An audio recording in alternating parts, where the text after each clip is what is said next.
Keeps me going.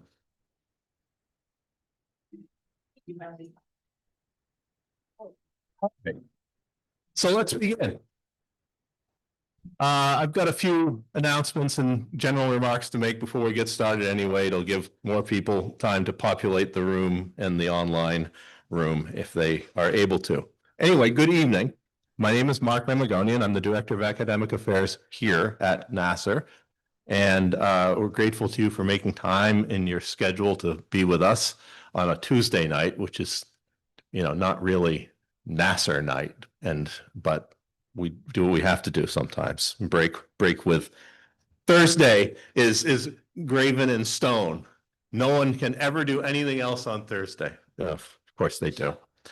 Anyway, welcome to our program tonight, which will feature a conversation shortly with Dr. Armen Der Kiureghian, focusing on his book From Earthquake Tragedy to Beacon of Light, the story of the American University of Armenia, which was published last year by the AUA Press. And which I should emphasize is available in the NAASR bookstore and will be available for purchase and signing here at NAASR in the outer solarium for those of you here in person later, but you can order it online as well. Tonight's program is presented as part of the NAASR Calouste Gulbenkian Foundation lecture series on contemporary Armenian issues, and we thank the Gulbenkian Foundation for their continued support of our programs. I also want to thank Dr. Shoshana Vagian, the director of the AUA Press, for her assistance and cooperation in making tonight's event possible. Before I introduce our speaker and guest, Dr. Der Kiureghian, I would be remiss if I didn't briefly touch on the fact that 2 weeks ago, a little over 2 weeks ago, NAASR hosted here in this room a really impressive graduate student symposium featuring young scholars from around the world presenting their work, followed by our 70th anniversary gala in downtown Boston at the Copley Plaza, which was also very successful in a different way from both an aesthetic as well as a practical standpoint. What I mean is that it was an elegant evening that celebrated the rich history of this organization, as well as its lively present and its exciting future, while also, in practical terms, as our chairman, Ara has mentioned that evening, it succeeded in raising over $3 million towards the goal of a $10 million endowment that will make it possible for NAASR to more effectively do our work and fulfill our mission. This means that the endowment currently stands at $6.7 million, making the goal to reach $10 million by our 75th anniversary in 5 years entirely achievable. So, thank you to all who gave or are thinking of giving or have given in the past or are members or in any way support us through your donations and your membership dues. This is why we're able to do our work, so thank you. 70 years ago next week, NAASR publicly began its campaign to raise funds to establish the first chair in Armenian studies in the U.S.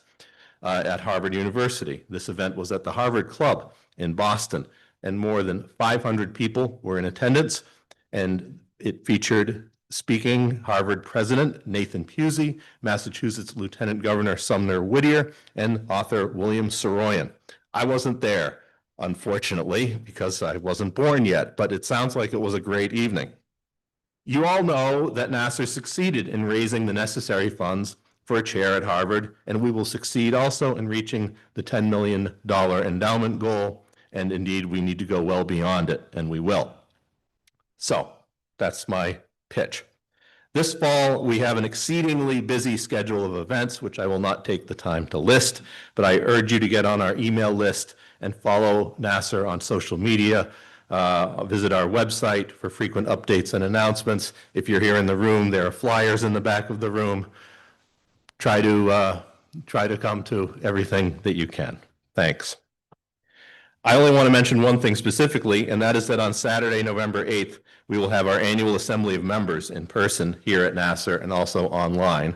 The featured speaker will be Dr. Kate Franklin, who is the new Arthur H. Dadian and Ara Ostamel Associate Professor of Armenian Art and Architecture at Tufts University.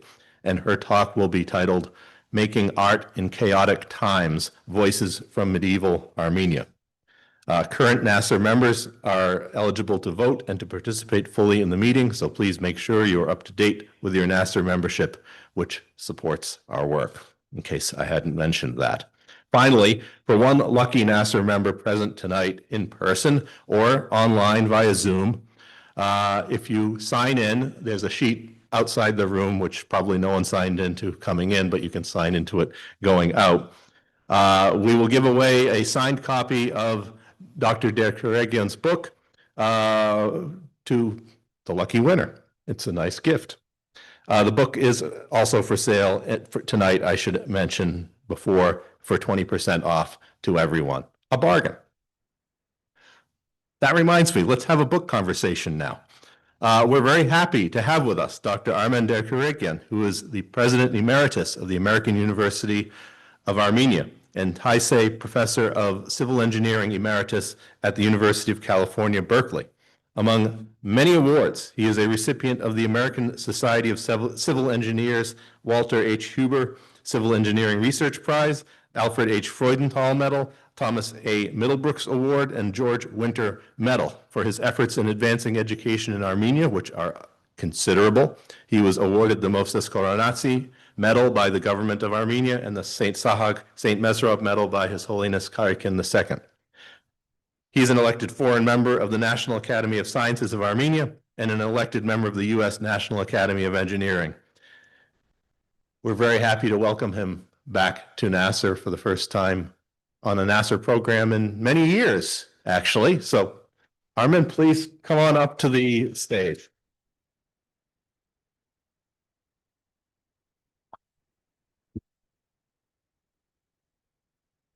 I need my notes.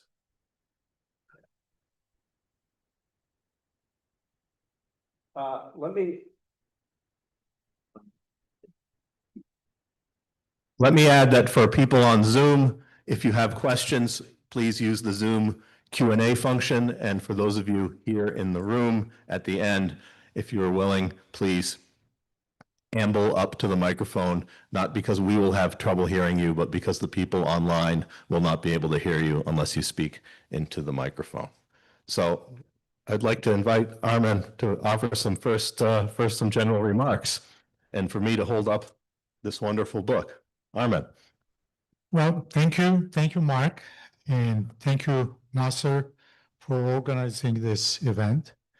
And thank you to all of you for coming to this event on a Tuesday, not a NAASR day. I must say it's my fault, the choice of the day, because I have to go to New York tomorrow to be there.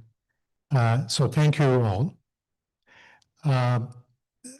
General remarks about the book. Well, the book tells in rather detail the story of how the concept of an American university in Armenia was conceived. And that happened during meetings after the 1988 Spitak earthquake. I'm an earthquake engineer, and together with Dr. Minonat Babian, who is also an earthquake engineer, he was chair, at the time, he was chair of the civil engineering department at USC. We were members of a reconnaissance team formed by the National Academy of Sciences, the US National Academy of Sciences, to go to Armenia to assess and help with the earthquake, Spitak earthquake. This is very unusual because Soviet Union did not allow such teams to go to the Soviet Union. But when the earthquake happened, Gorbachev was in Washington, and there was a talk between the two countries, and there was a spirit of collaboration, cooperation. So Gorbachev allowed this to happen. And our team arrived there 10, 12 days after the earthquake. And well, I will not, the first chapter of the book describes the earthquake, the effect of the earthquake, semi-technical. In fact, I give even statistics on buildings that were damaged and so on. At that time, Mehmet Babian and I, who were the only Armenians in a study team of 22,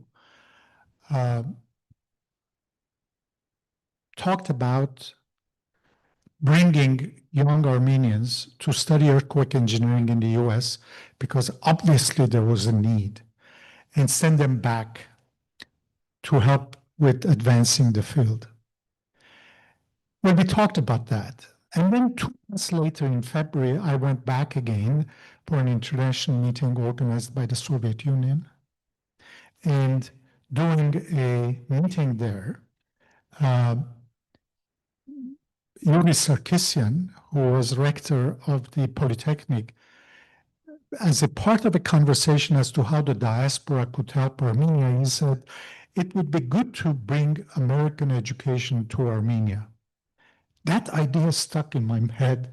So the idea, immediately I could see, rather than bringing Armenians to get American education, how about taking American education to Armenia? So that's the start. That's why the first chapter of the book is about the earthquake, because truly the idea came about because of the earthquake.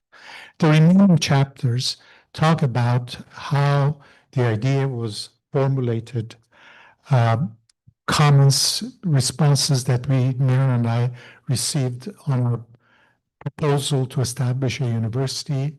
Originally was to be in the north, where we are living in then Cymru now. And then there are 8 chapters. 7 chapters are on the first year and the founding, the first year, remaining years under Babin, and then a chapter on each president subsequent. And I must say it's rather detailed. It's a series of stories of how things happened, the challenges that existed, and how we were able to address those challenges. Some of them we were not able to. And then gradually how the university developed, advanced, grew from 100 students the first year. Now we have 2,800 students from 3 original degree programs, all at the master's level. Now we have more than 20 degree programs, both undergraduate and graduate. So the book, I hope, would be of interest to those who are interested in higher education in Armenia and how it can advance the country. The book would be of interest for anyone who wants to start a new university.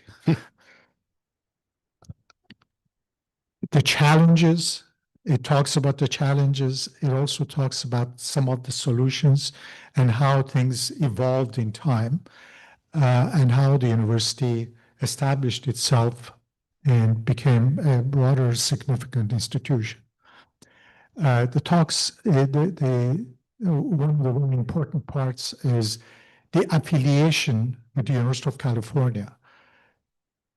American University of Armenia has a unique affiliation with the University of California, one of the largest universities in the world, that no other university has. And this affiliation is real and substantial. For example, our endowment, which now exceeds about 120 million, is managed by the treasurer of the University of California with the same way that they handle or they manage the endowments of UC Berkeley, UCLA, and the other universities, at no additional cost to the university. In fact, the cost is minimal compared to what you would pay a management company. But we get legal assistance, we get HR expertise, assistance in many, many different fields. So that's one of the significant parts of the book.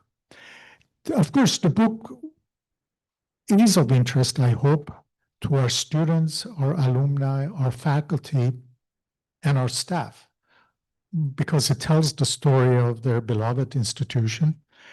And I'm sure it is of interest to our many donors who make the university possible.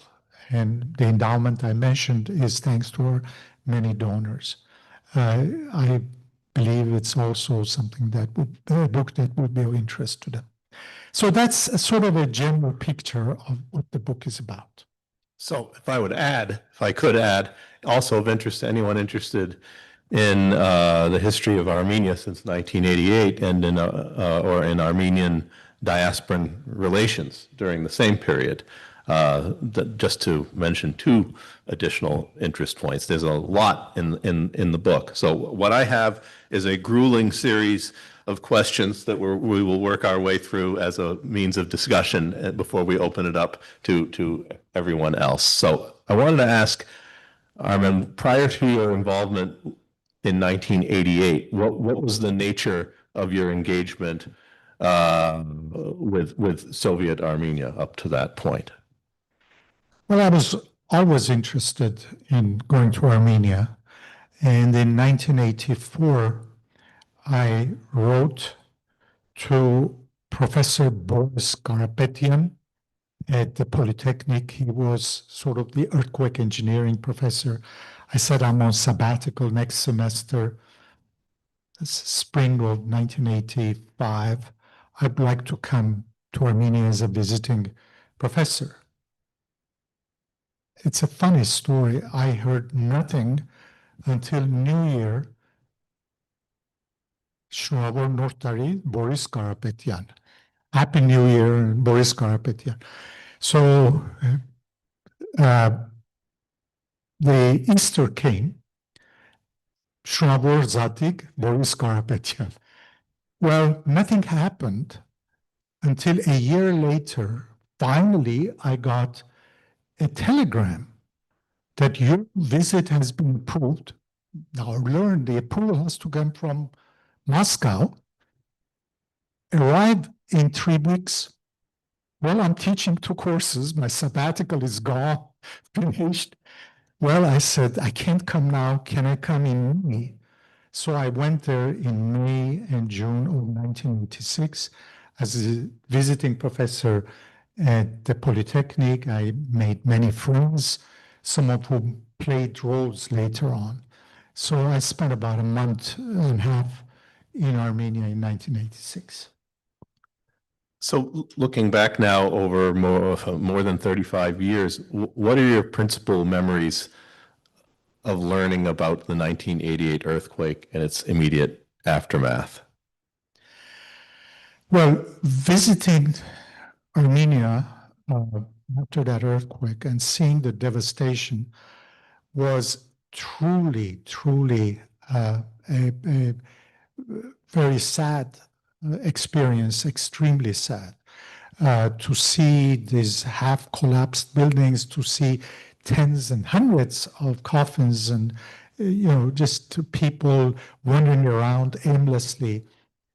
So it affected both me and the other members of our team because we were Armenian. We had this affinity.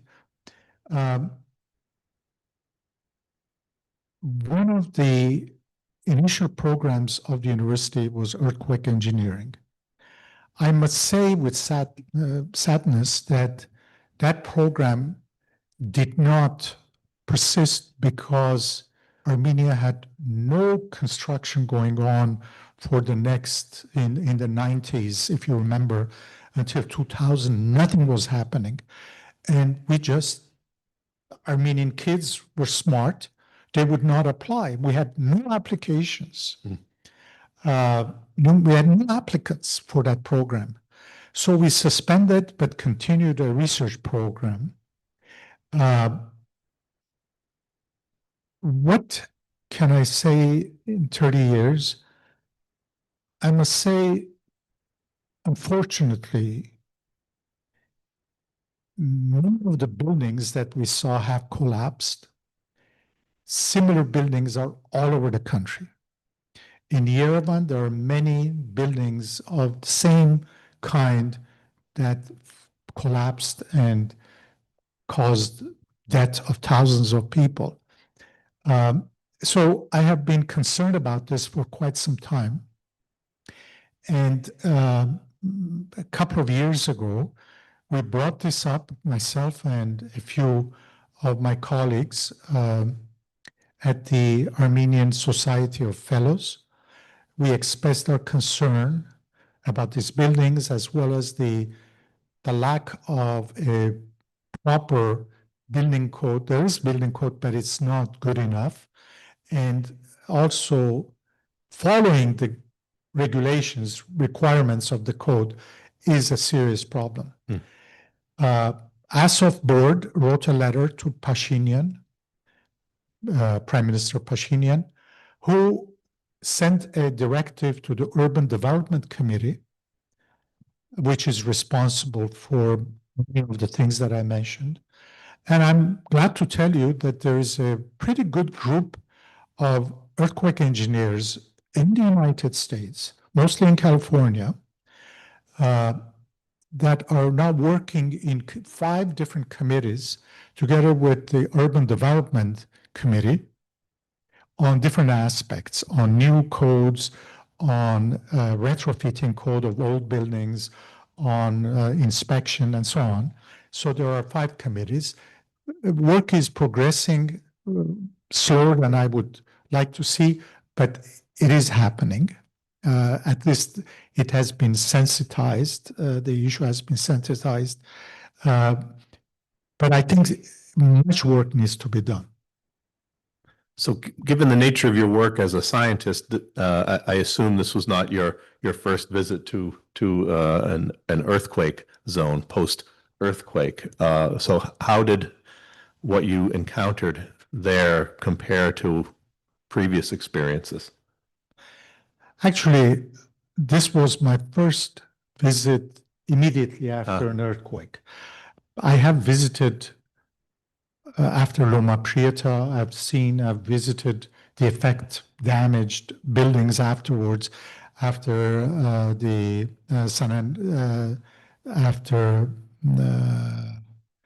in Southern California, huge earthquake. I've visited also, seen some of the damaged buildings. But it's not comparable. You know, my field is somewhat on the analytical side. I develop methods that designers and practitioners use. I'm not one of those practitioners. I just develop methods that they end up using. So immediately after an earthquake, this was my first and last visit to an earthquake-stricken area. And the effect, as I said, was devastating. How did the original proposal that you talk about in the book for an American-style technical university in Leninagan compare with what eventually developed in reality? Many aspects of the proposal actually were realized. One that was not was that this was to be a technical university in Leninakan. And we tried that. In fact, the Soviet Armenian government, who was very supportive, remember, we're talking about 1989. This is before independence. The Soviet Armenian government was very supportive, and in fact, they gave directives to the mayor of Leninakan to identify a piece of land, and we visited that piece of land. We saw it. It was not too far from the lookout into Ani. You could, a bit further down, you could go and see Ani on the other side of Ahurian River. But the team from the University of California that went there in 1990, 11 people, including Mirnak Babi and myself, and Stepan Karamardian, who had joined us. And the remaining 8 were non-Armenian members from University of California. we had many, many discussions, and we realized that if we insist on the university to be in Leninakan then or Gyumri, it would fail. There was no infrastructure, there was no housing, there was no buildings, there was no water, there was no electricity, nothing in there. And also to bring visiting professors to a place that was, Gyumri at that time was devastated city. Thousands of people were living in domiks, in shacks. And so we realized that if we do it there, the chances are very high that we would fail. The other option was in Yerevan or near Yerevan, and that's where it happened. So the proposal talked about Technical University of Leninakan or Northern Armenia, but it ended up being in Yerevan. That was one of the major. But the proposal talked about free flow of information, merit-based system, ability for students to to express their views, academic freedom, shared governance. Many of these ideas that were in that original proposal are actually happening, they're reality in the current university. You mentioned in the book that there were concerns from the outset that AUA would contribute to the brain drain of talented people leaving Armenia. How did you address these concerns? You, not necessarily you personally, but the AUA, and do you think they were warranted concerns? And are they warranted now? Maybe I can start from the end. I think if AUA did not exist today, half of our students would go abroad to study. That is, AUA is keeping these young people in Armenia because they can study a Western education in Armenia. But initially, there was a lot of reaction that, you're going to teach in English, these kids will learn English so they can easily go abroad. I mean, the idea that you don't teach them, you don't allow them to learn English so that they stay in Armenia, I thought that was a really bad idea.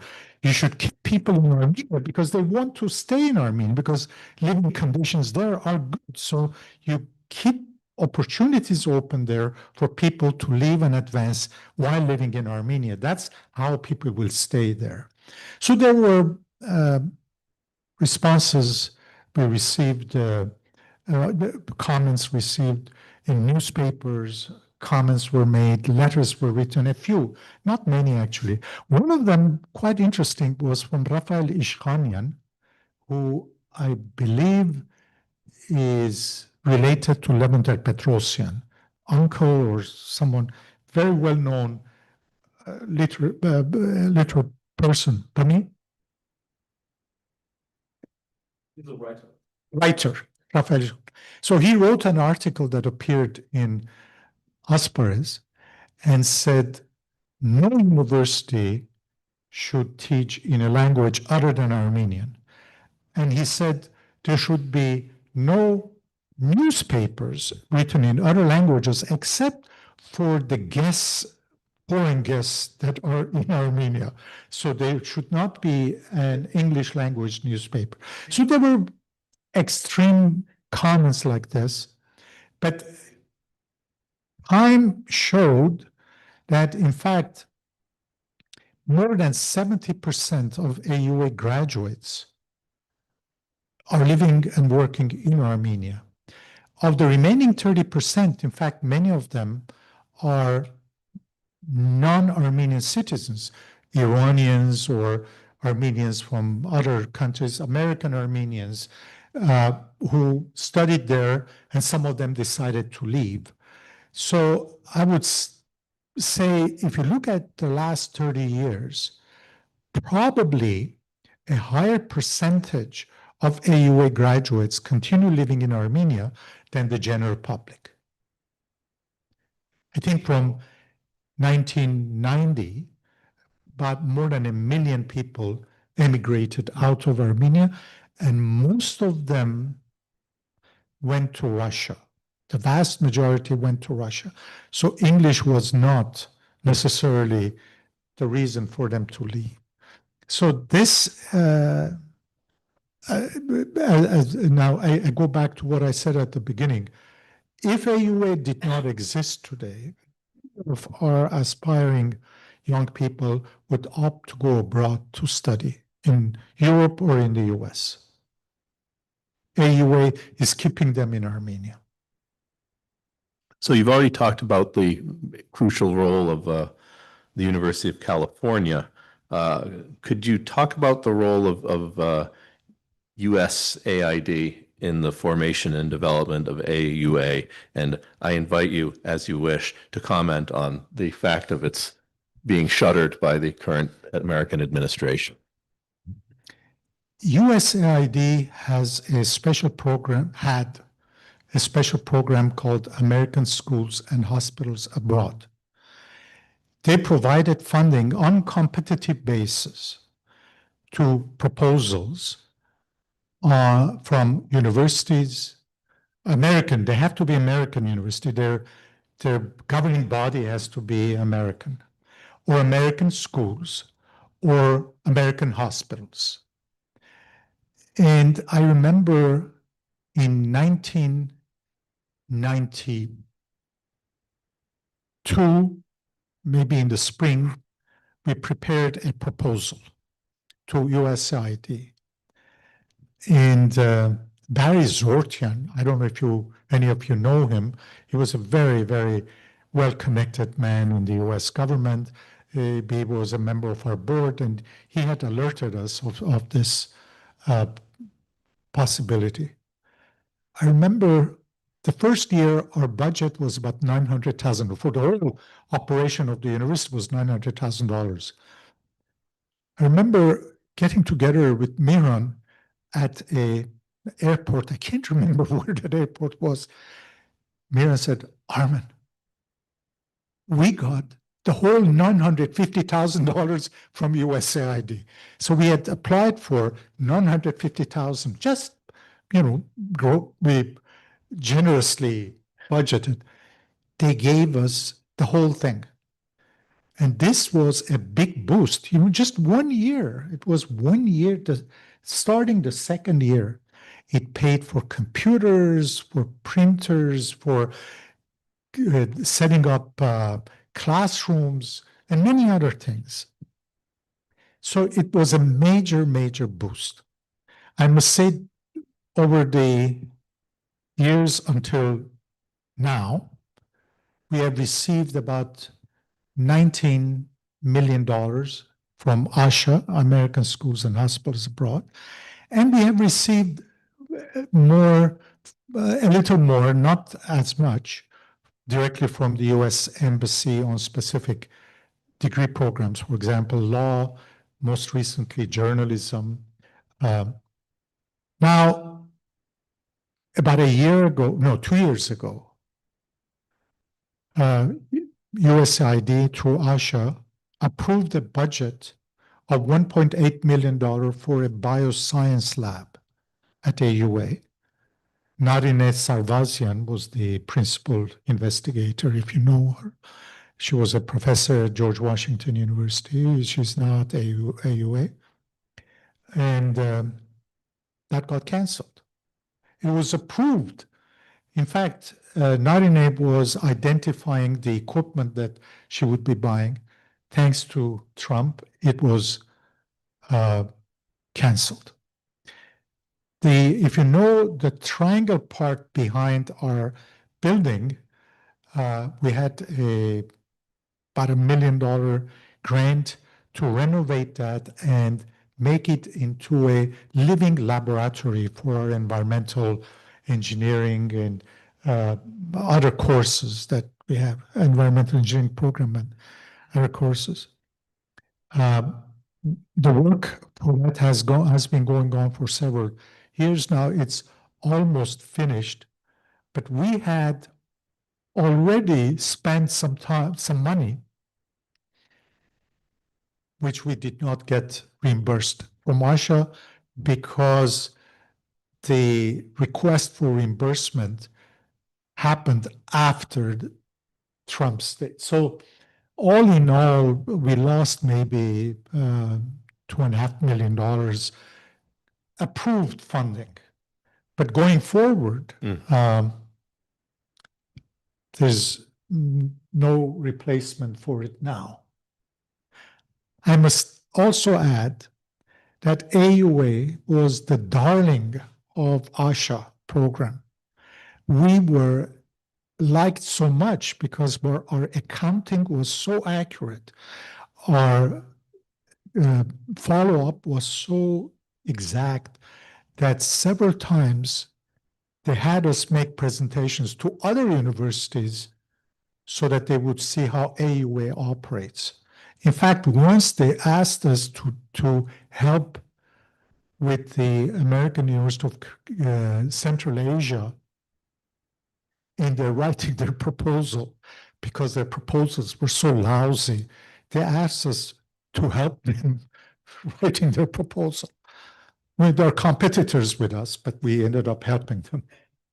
And this is very believable if you read, or if you've already read the book, which is incredibly detailed. And I wanted to ask you, because I was thinking about it as I was reading the book, how did you write this book?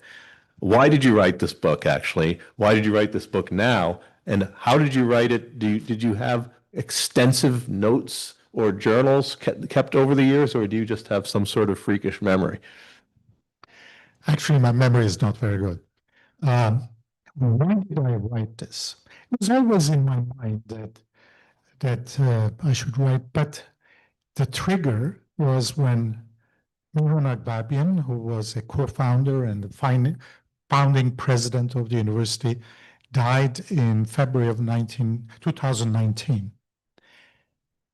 Now, Stepan Karamardian, who was the other co-founder, who had joined us later, but he was a co-founder and he was responsible for the business MBA program.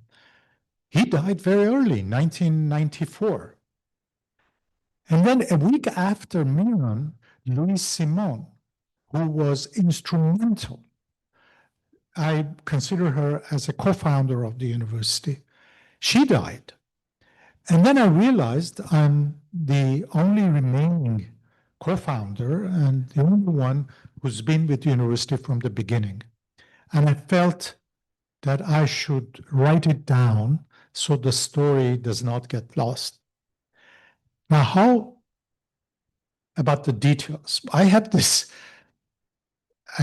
practice. I had in my office at Berkeley, I had this big file cabinets, and every meeting of the board, every meeting of any committee, I would get the agenda and minutes and reports and president's report or committee report, whatever. I would just throw them in this folder, put a date, put it in this file cabinet. When I retired from Berkeley, 2 big boxes came, and I put them in chronological order, and I read them. And the book is full of quotations from documents there. Of course, my memory also, things, I remembered some of the significant dates, and but a lot of documents I have, and these 2 boxes I have to transport to Yerevan and have it archived there. I also consulted archives in Armenia, but I must say from 2010-11, there was no paper document anymore. So these were all electronic. So I have the electronic, of course, in folders and dated folders. Of course, Mihran Agbabian also wrote a book. How does your book compare with his? Well, I benefited a lot from Mihran's book. I have very high regard for him, and I have. You should read the book to understand Miran's role. The book, Miran's book and my book are very different. Our styles are different. Mine is a lot more detailed because I wanted to document almost what happened for the benefit of those who want to start a new university, those who are interested in, I mentioned to you, so a lot more reliance on documents that I had, and also observations. More importantly, probably, is that Miran's book came out just 10 years into the university. The university was still rather small, about 300 students at the time, 350 maybe, only a few, maybe 6 or 7 master's level graduate programs, not much research. The university really evolved after about 2010, 2011, when the undergraduate program was developed. 2013 was the year that the first cohort of undergraduates were admitted, and the number of students and graduates rapidly increased, and degree programs increased. Now we have more than 20. So the book also tells the story of the university over almost 32 years rather than 10 years. So in that sense, and also it's longer because the story is longer. Right. And they're definitely complementary. I mean, they are complementary. Certainly they're as I said, I benefited a lot from, but in fact, it's very interesting to read the two, because when I was writing mine, I had read Miran's book earlier. I did not read again during my writing because I wanted to be independent of it. So it's interesting to read and see the perspectives on some of the same issues. Now, having waded or tiptoed into the realm of politics with the question about USAID, I wanted to ask you whether what are some of the more challenging, or for better or worse, challenging political events or changes that have affected AUA over the course of your involvement with the university? These could be political events or changes in Armenia or internationally or in the US or what have you. Just to put you on the spot. I must say, overall, the governments in Armenia throughout this 34 years, have been very supportive of the university. They really want the American University of Armenia to be in Armenia. They really take pride in it. They want it. There were a few occasions where conflicts arose. One was in 1911, where a certain high-level person was asked to step down, and that person happened to have hired some high-level university government people to teach. And those were in the government, and they tried to influence the university in bringing back this individual, so interfering in the affairs of the university. And I must say, it went to the level of University of California saying, if you interfere, we are out. And the government backed down. They backed down, and so it did not continue. I don't know if any of you has heard Takwi Halatian recently, who went on the media complaining that she was not hired to teach because of her political views. This is a very recent episode, and lecturers can be hired when a course is available and need exists or doesn't. So there cases like this have happened occasionally, not in a serious way. But the most challenging issue we have with the Armenian government now is this idea of the academic city. They want to force all Armenian universities to move into a place outside Yerevan, including all the public universities and including private universities like AUA. They're claiming that public university facilities are dilapidated, but AUA has top-notch facilities. And in fact, we are in the process of building new buildings. We are waiting for the permission to go forward, and we have significant funds available for that. Yet, the government has been pushing us to do that. I think there is a solution to this. It's not specifically against AUA, it is against all universities. In fact, I understand Macron has spoken to Pashinyan on behalf of the French Armenian University. And Pashinyan has said, no, they have to go. This is what I understand.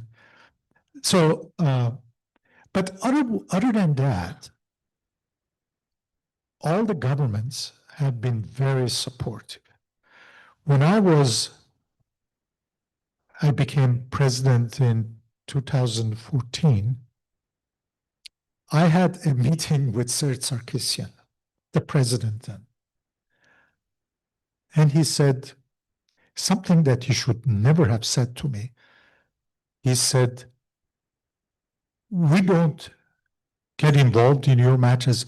You don't get involved in politics against us. You know, there was no need to say that. The university does not get into politics. But openly, he sat with me, and this was the conversation. On the other hand, I had a meeting with Pashinyan in 2019. Again, that was last year of my presidency. And he said that he was very pleased with AUA, but he said, you're small. We want you to grow. Look around. Anytime a piece of land nearby is coming for sale, buy it. So you build your campus. I took this. And in fact, we bought a piece of land. And then we bought additional pieces of land in recent years to build. And you know what? Now they are telling us, you can't build there, go to the academic city. So in fact, we conveyed to Pashinyan that you said so. And he said he doesn't remember saying it. But my inkling is that this academic city issue will be resolved.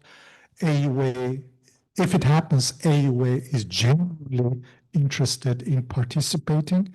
AUA will have facilities there, but we also want to grow our facilities where we are. And we have funding to do that. We will be doing that, hopefully. So because we're here in this building, I wanted to ask, and because Ed and Pam Avedissian made it possible really for NAASR to build this building, I wanted to ask about their impact on AUA, speaking of buildings. Well, the Avedissian family has had enormous impact on AUA and in Armenia, I would say. It's not only AUA that they have helped. They have helped the Shushan and Krikor Avetisian school, Yes. there's hospitals and so on. But I think it was 1999 that Ed Avetisian did two things. First, he provided funding for Research Center for Health Services Research and Development, named after his sister.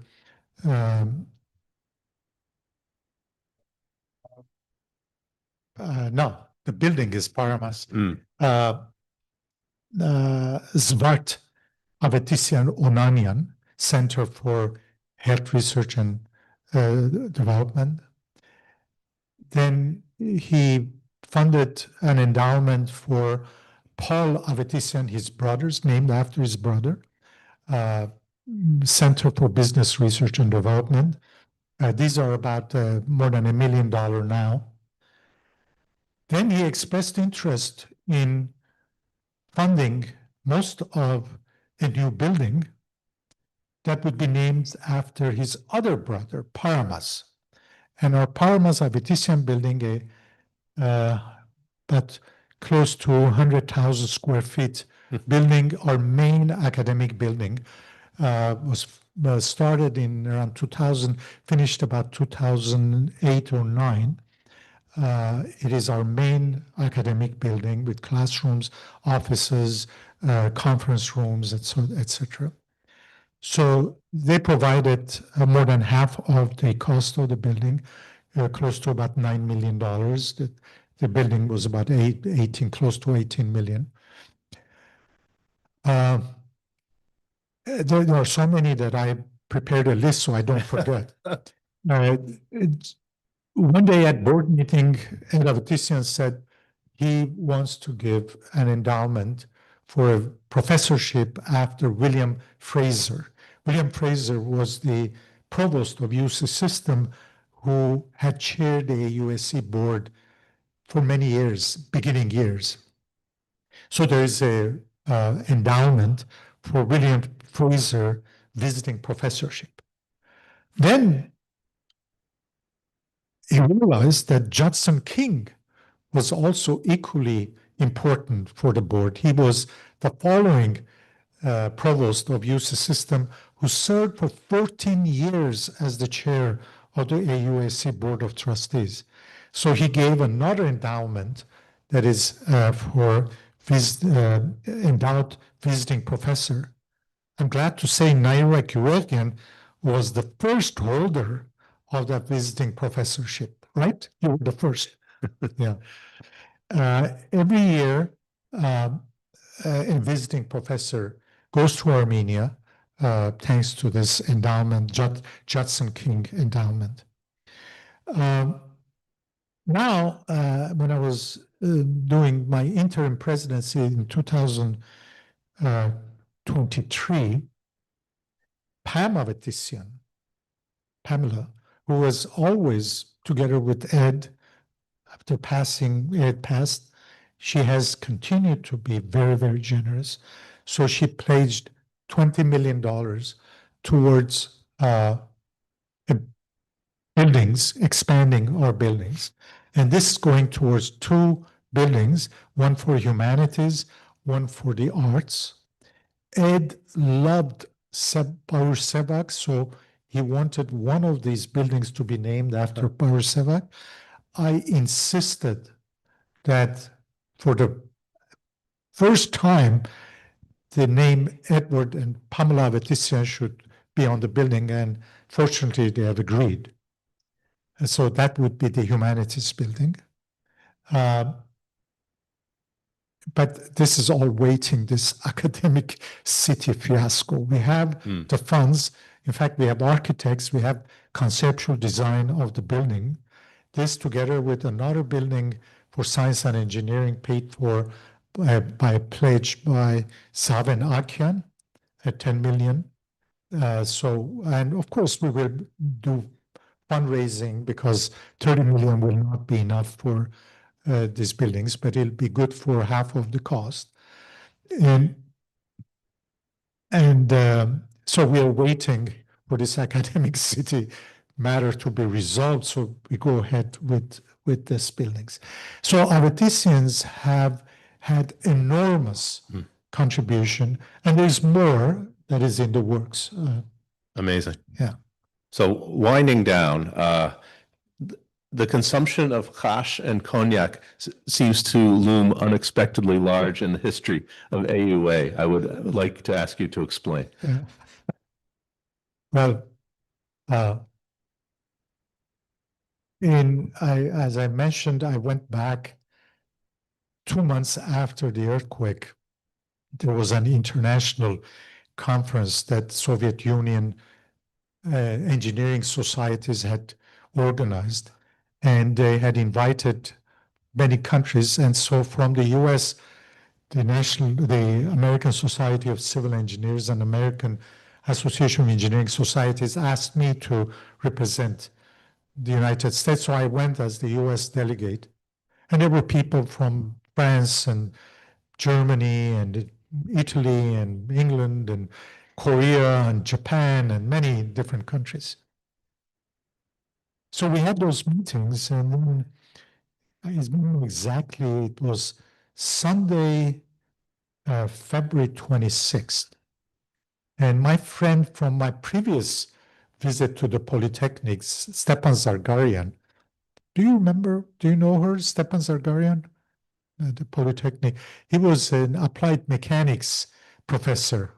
I had befriended him. He said we should go skiing. I thought, guilty, we are coming for the earthquake. I go skiing, pleasure. I said, okay, we'll go. So he came in the morning, picked me up from the hotel.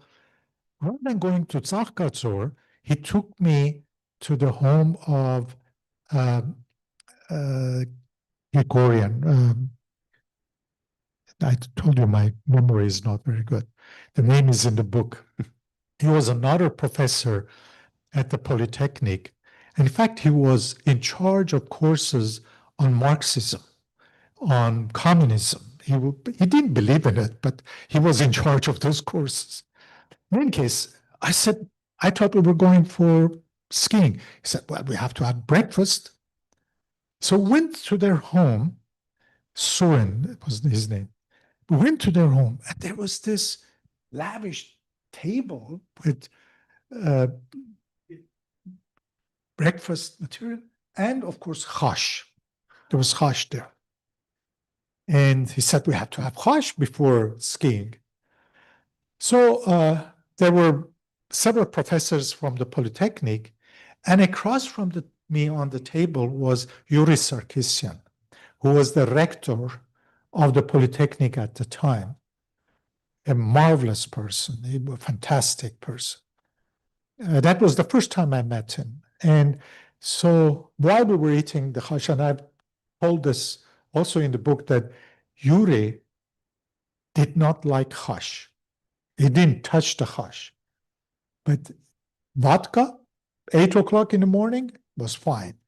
So he just had the vodka. I barely had a small amount. 8 o'clock in the morning vodka. But you have to have vodka with chash with vodka. So as we went around, talked about ways the diaspora could help, Yuri said, it'd be good to bring American education to Armenia. He had been a visiting scholar as a young man at Stanford University for a year, and later as a visiting professor another year, or maybe half a year, that I don't know exactly, but I know he had been at Stanford twice. He had impeccable knowledge of English, and he had, in fact, won an award in a ASME, American Society of Mechanical Engineers Award, for a paper he had published. So he knew the American system well. And he thought, being the rector of the Polytechnic, he thought that bringing an American educational system to Armenia was a good thing. And this happened at a breakfast of chash. That's the importance of chash. Unfortunately, Yuri Sarkisian passed away about a year ago. Yeah, he was a marvelous man. Skiing. Did you eventually ski? I- Did you eventually make it to the ski slopes? Yes. Yes, we did. And I must say, while I was skiing, I was thinking all the time about, it really makes sense that there is tall of this animosity between the two countries, that the Americans would be interested in funding a university in the Soviet Union. I wasn't thinking about an independent Armenia. Nobody was thinking. It was Soviet Armenia. And so I remember coming down the slope, I was thinking all the time about that idea. So finally, as you look back over the entire history thus far of AUA, what, in your opinion, is the single, or if there isn't a single, the plural, most significant accomplishment of the university? Well, no question, it's our alumni, our graduates. That is what the university is for. And the ultimate product of the university is the alumni.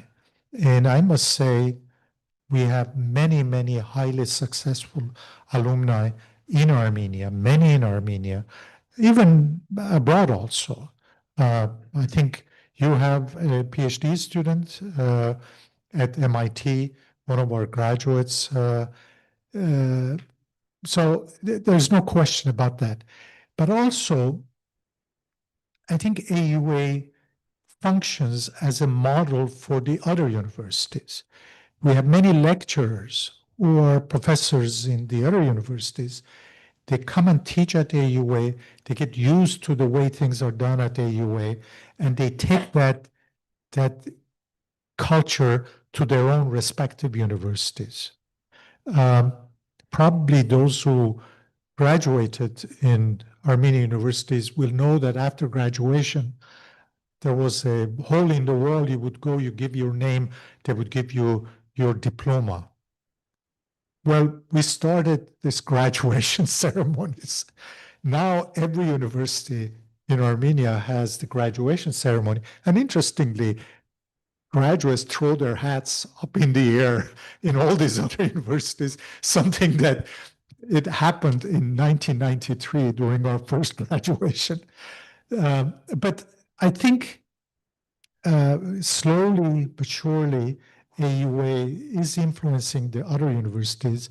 And of course, there are areas where we also learn and collaborate and interact with the other universities, with the science institutes. And there are many, many faculty that are local and are taught, they're excellent faculty, both full-time as well as part-time. But we also have faculty from abroad. It's a way of attracting Armenian and non-Armenian academics to go and live in Armenia. And, one experience I have is that many non-Armenian faculty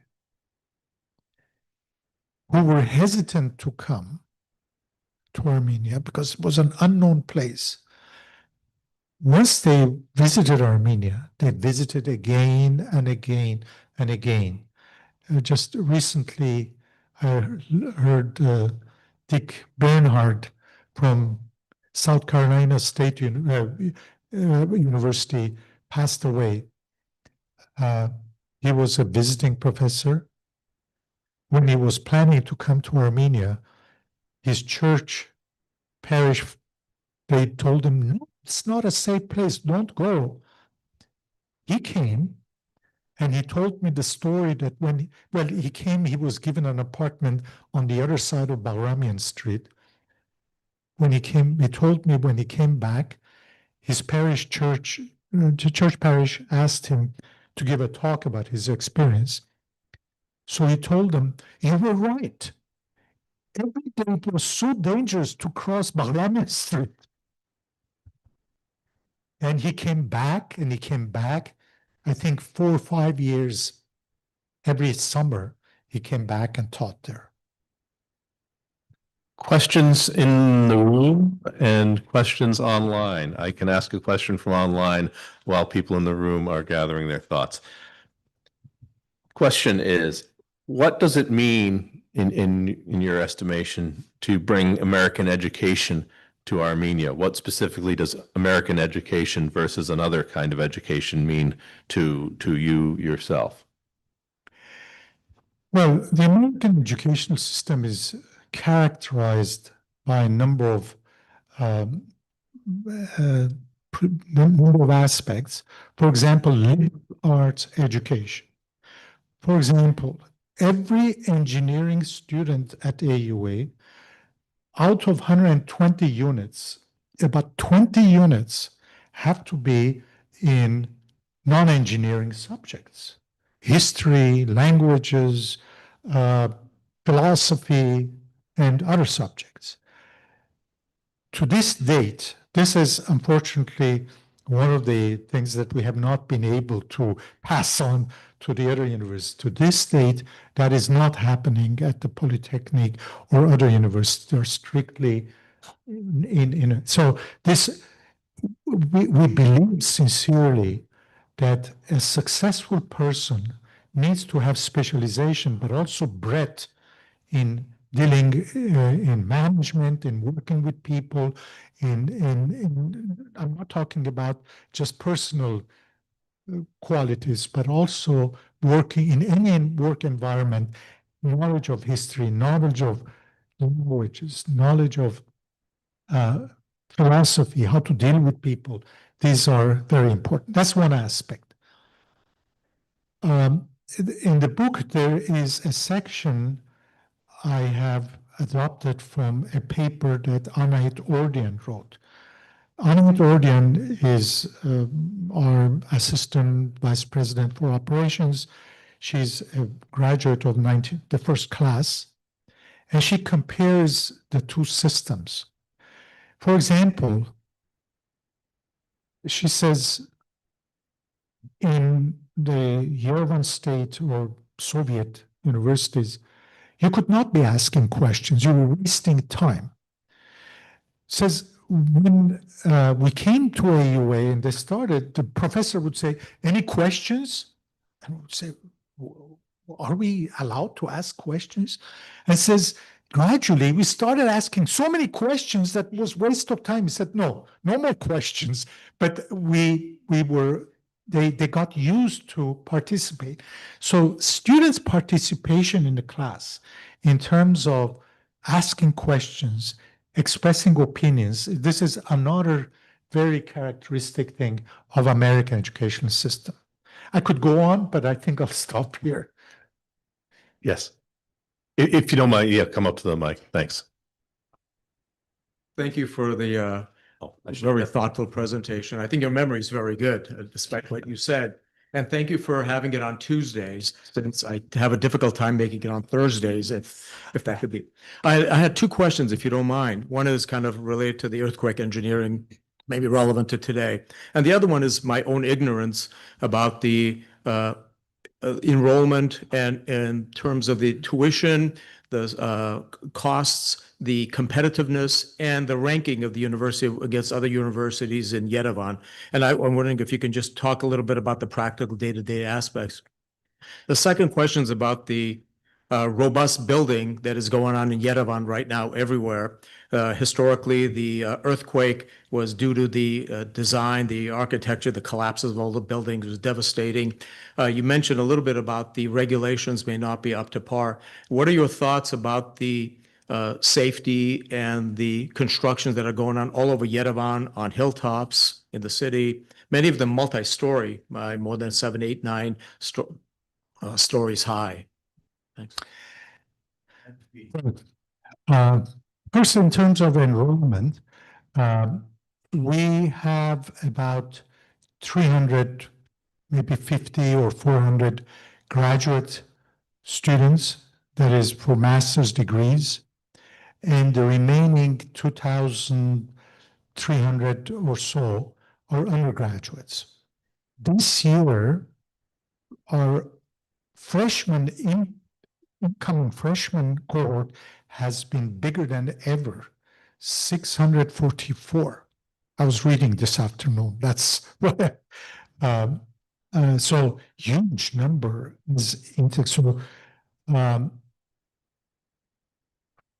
that's the enrollment, and there was an aspect cost. The cost for AUA, the tuition at AUA varies from program to program, but it's about $5,000 plus minus depending on the program. However, we have a policy of no qualified student who has been admitted will not be denied admission because of financial constraints. That is, application for admission comes here and application for financial aid comes here.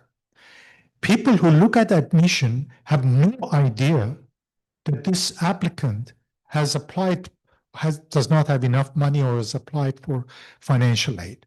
They make a decision only on the basis of qualifications. Once a student has been admitted, then we ask, has this person applied for financial aid? If has, then we evaluate the financial need of the person and provide financial aid. About 1,000 of our students get some amount of financial aid, consisting of either 25% of the tuition, 50%, 75%, or 90%. No more than 90%, because we want at least the student to pay 10%. And there have been cases where they couldn't pay the 10%. We said, this is a loan, you pay later. So one of the fundraising goals we have is scholarship endowment. There are people who give annually for scholarship that we use immediately.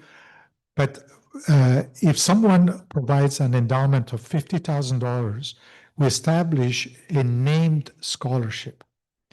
And students are every year given financial aid scholarship named, whatever name that the donor wishes. But the amount that is spent is such that the endowment grows in time. We don't spend all the appreciation. We spend a part of the appreciation. So this 50,000 grows in time, keeps up with inflation in terms of the tuition going up. So that's essentially what we do.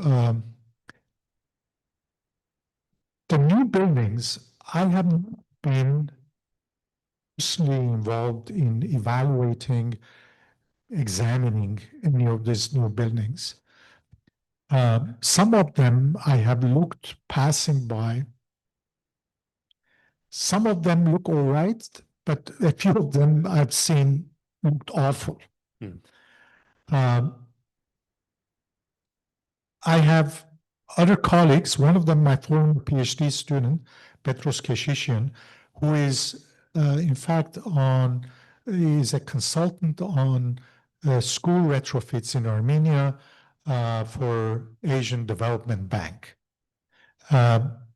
He tells me all kinds of observations that he has made in terms of shortcomings of the current construction. There are problems with the current construction. I do know that inspection during construction is not rigorous. I do know that design reviews are not rigorous. Design reviews is here an important building, a company designs it, an independent company hired by the owner of the building reviews the design to make sure that there are no major flaws. In Armenia, this is done on on friendly basis.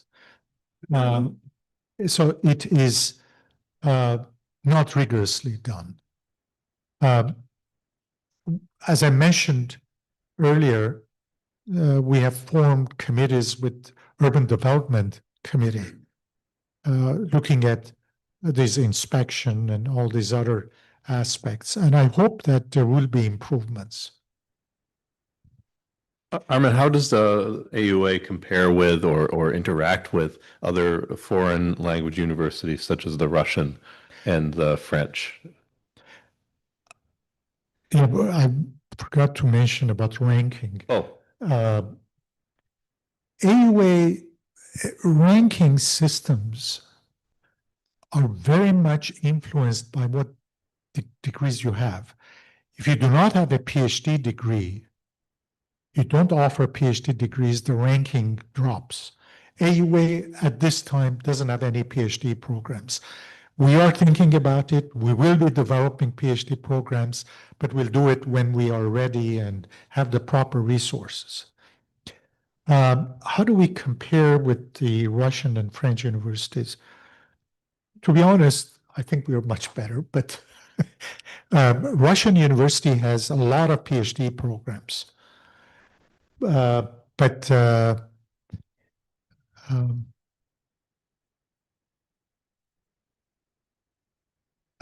Again, they lack this breadth.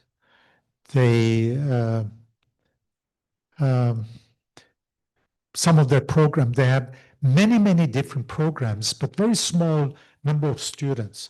For example, in a program, there can be 2 PhD students and very few master students, and there's a whole program in that field. How they manage to do that, I don't know, because it would be very costly for us to do something like that. The French university is primarily undergraduate program. The first 2 years, I believe, teaching is in Armenian, and then they learn French, and then the last 2 years are in French. I think we are at a different scale. Let me just,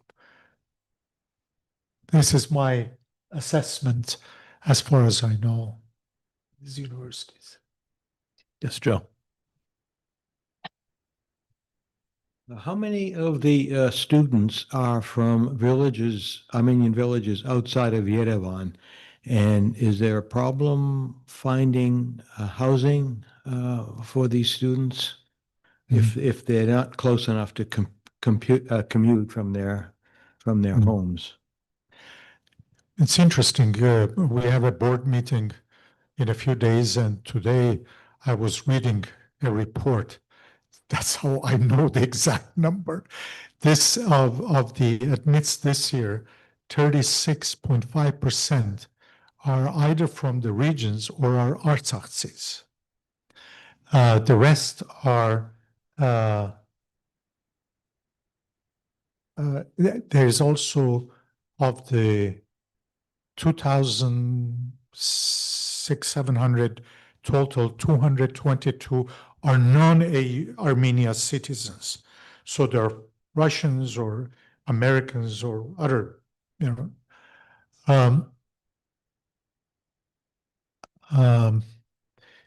we need dormitories. We have one dormitory, Michigan dormitory, a building that was donated by Caroline Najarian and George Najarian. It's named after Michigans because they donated a large amount. And but it has only 53 or so capacity. We need dormitories. So this building is focused on or restricted to students from Marses, from regions, or for international students. So this is an area of great need, dormitories. When they come, they rent apartments, several students together, and the university has some help, provides some help.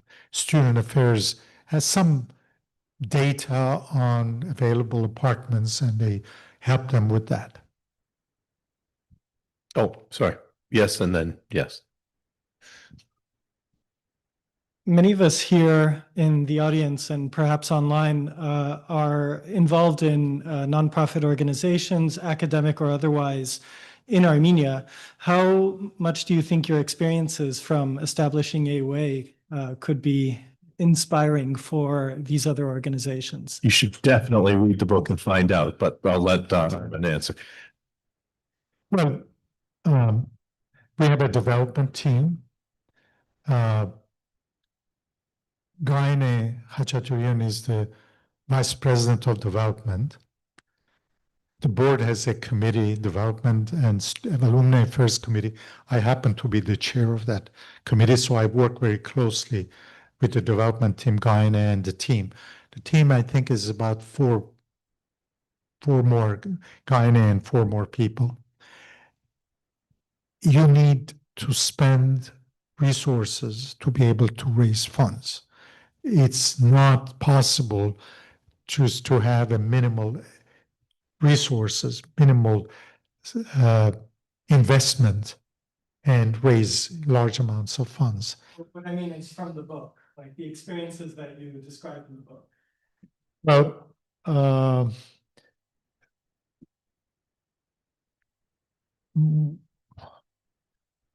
I think my years were the most successful years. From 2014, it picked up because of change in the leadership. You really, really need someone who understands development. And we made that change. And we went from, in 2014 from 17 million endowment to 2019, 65 million endowment. Now we are at 120 or so. AGPU also has an endowment that Luis Simon started, about 20 some million dollars. I don't know. I've talked about our major donors in the book. Zavanakian family, Turpanjian family, Avetisian family, and Louise Manukian Simon family. They were, each one of them has given millions of dollars to make this university possible. I must stress again that, and I tell the story of when we sent this proposal out, we received many letters we sent it to Armenian organizations, we sent it to any congressman who had said anything about Armenia, but after the earthquake or during Karabakh War, we sent the letter to them. And we got some interesting responses. Paul Simon from Illinois, he was very helpful to us. But Miriam and I received a letter from Louise, about 5 lines. She said, "This is an excellent idea, and we will put money behind it." They say ideas are a dime a dozen, unless you have money behind it. And Louise's insight because at that time, AGBU was spending millions for reconstruction, helping the earthquake. But Louise didn't want to spend only on the current immediate needs. She wanted to have a perspective for the future. She wanted to see something that would elevate Armenia, would advance or would make life better and she saw this as the one. And that 5-line letter was amazing. There is one other story in the book in August of 1989 that tells you how insightful Luis Simon was. Miran and I had prepared this memorandum of understanding that Miran, Stepan Karamardian, myself, Louise, and Yuri Sarkisian and Edward Hachian from Armenia were to sign. and each had responsibilities. And I was reading this during the meeting, and Louise said, "Oh." I was taken aback, almost offended the way she said, "Who are you?" And then she continued, "I mean, are you representing yourself or you're representing University of California at Berkeley?" And I had really not taught. We had signed everything with our university titles, but we could not be speaking on behalf of our universities. We had not cleared it with the university. She said, "I don't want to work with individuals. I want to work with institutions." This changed the whole direction. We said we had to find a university. What university? University of California. And then the story goes, she wrote to David Gardner, the president, said, "AGPU is going to provide funding for this idea of this university that your professors have come up with. Will you help?" And this is how the affiliation happened. It was thanks to Louise's foresight. One more question. Armen, I wanted to ask you this question this morning, but we ran out of time, right? Because we discussed everything else. We had breakfast together. Yeah, we had breakfast this morning. Hush and fun. But unfortunately, there was no hush. No, and there was, it was waffles and coffee. Yeah. So Armenia now is going through this education reform, right? So we have had 30 years of Soviet educational system that has essentially, as you mentioned, has been very resistant to any kind of change. Most of our universities in Armenia, with the exception of American University and a few international universities, are still using the Soviet old system, and they are very, very reluctant to change it. I guess my question for you is that you have obviously seen the system fairly well. What's the lowest hanging fruit when it comes to reform in Armenia? If there was like one thing that you could do, right, that you think would be the most impactful and would require maybe the least amount of resources, is there such a thing that that we should do? No, given what you've seen. I think the universities in Armenia need new blood. The government has to provide funding for them to recruit top-notch people. There are Armenians from Armenia who are doing very good work, studying and getting degrees and opting to become academicians. But the environment also, I mean, once you hire these people, you put them there, you have to create an environment where they can do their best. And that environment needs to change. Years ago, I offered a solution which I think is still valid. That is, you create within, say, Yerevan state, centers of excellence. That is, physics is relatively, your field, relatively okay compared to other fields. You create almost like a shell around it. Recruit people from abroad and have them be creative, do their own thing without influence from the rest of the university. And I would say the leadership too has to understand this. And this freedom of doing the best they can, be creative, has to exist. That environment is not there. Many of the faculty are very old, they're old-fashioned, they're teaching what they were teaching 40 years ago.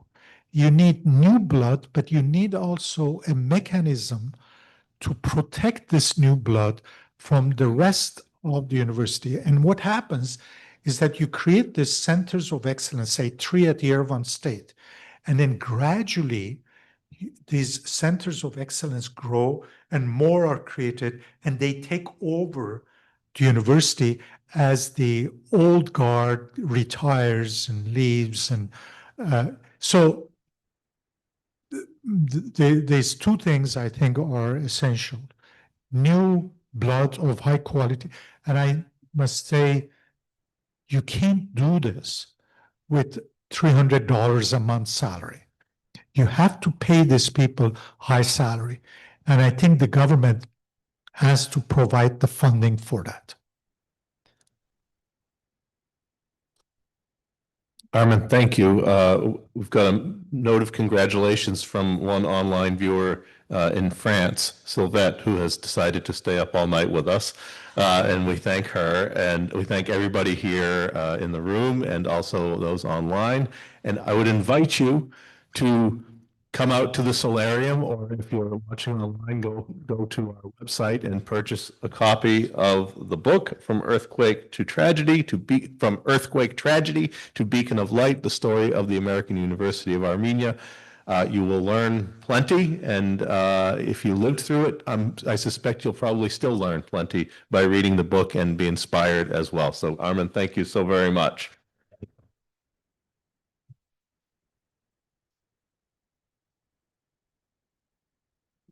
And please, in the room, as you're exiting, sign in on the sheet out there.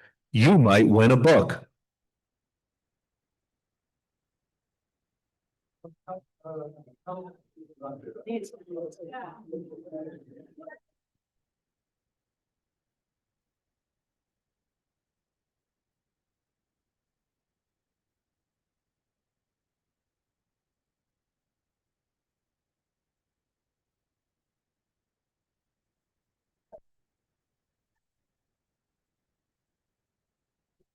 So let's let Armen go out so we can sign books.